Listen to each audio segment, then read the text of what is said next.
Welcome to Real Talk, Real Action TV. You're here with your girl Tam, and we have Heaven here. Heaven just released her book called Standing Blessed and Beautiful. Heaven, do you want to tell us a little bit about yourself? Yes, so I am 30 years old. I am from Hockley, Texas. I am a single person, so yes, I am no longer in a relationship at all. Although my book does state that I am in a relationship. No, I'm not. And I am also, I love to write, draw, go fishing, swimming, and horseback riding. Awesome. So Heaven, what inspired you to write a book? Mainly because I've been through a lot, and I felt like instead of talking, why don't I just write? Because most people, they don't listen, you know. So you're wasting your breath when you're talking and nobody's listening. So I just decided, you know what? Nah, God showed me no talking, just write.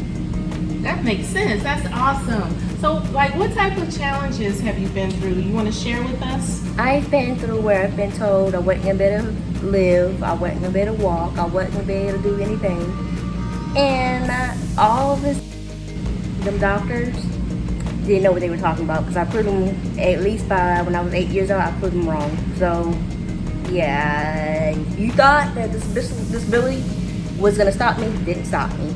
Amen. I know that's right. In Heaven, we met at church. It's been years now. Mm-hmm. You're such a blessing.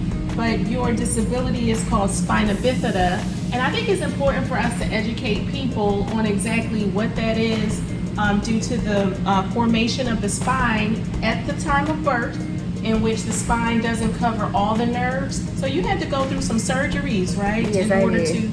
Okay. I sure did, and it was not easy. They told me I wasn't gonna live even after they found out my spine was sticking out, but you know what?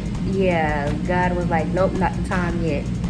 So I learned not to listen to the doctor. Doctors can tell you whatever they want. Yeah, they're there to help you out, but who's to say that they have all the answers? That's right.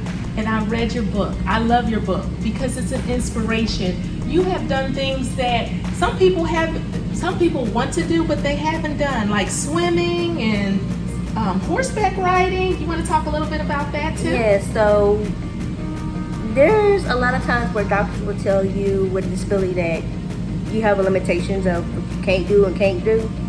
But guess what? I learned a way to go around it. I learned, I might not be able to do this, and this, but I can go around it. So I've learned all the way around of how can I do it like everybody else, but without risking my life. And it has been easy. Just when people thought it would be hard, it's been easy. Amen. And I saw you in one of your pictures. It looked like you were holding a gun. Can you shoot, or was that a BB gun? I'm like, okay, she is ready. So no, that was actually a BB gun. I was pretty much shooting what they was calling a flying bird. Not an actual bird, but it was like a decoy type of tool, like a type of item that you can shoot at, and whatever is supposed to drop down to the ground. So that's what I was doing. I was not shooting nothing else. I was not shooting anybody. We weren't allowed to do that. We weren't allowed to point it at anybody else. The thing I also love about you, Heaven, is that even in your book you describe with all the challenges that you've gone through and all your situations, you rebound. Like you get up and you keep going. Like the relationship, like what we were talking about that you were in, that's in your book. You're moved on to another chapter, right? Exactly.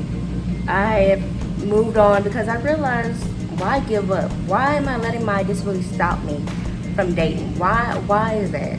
And the thing is, I've realized is that at the end of the day, you're not just a disabled person. See, a lot of people can put you as a disabled person because you have crutches, you have a wheelchair. But a lot of times people don't realize you're a regular person. But it's just that we have to do it a different way. Heaven, talk about, I know this might be difficult, but you mentioned like in high school, how you were treated, and even sometimes just growing up. You know, we're starting this movement where we're like no bullying, anti-bullying. Do you want to talk about some of how that made you feel and how overall people can be better people by just being more caring? Yes, I was bullied. I was called crippled. I was called not being able to, I would just call everything you can think of, crippled, white girl, just things that was really harsh. And the thing is, yeah, it might have been upsetting at the time, but you know what, I learned to shake it off, because I was like, you know what, it ain't people I need to be around.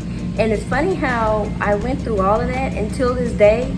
Now people are starting to reach out to me. So those same bullies are starting to reach out to me today. And it's crazy how those bullies are doing that, and now they're wanting to apologize when I've been trying to teach them about me.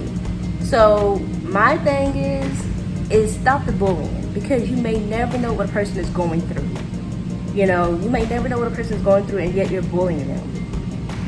Tell us, what are your plans? What do you want to do in the future? Do you still have some things that you want to accomplish? Yeah, so I am going to keep doing my podcast, keep doing books. I'm going to keep doing my magazines, and I'm also going to keep trying to be a better me.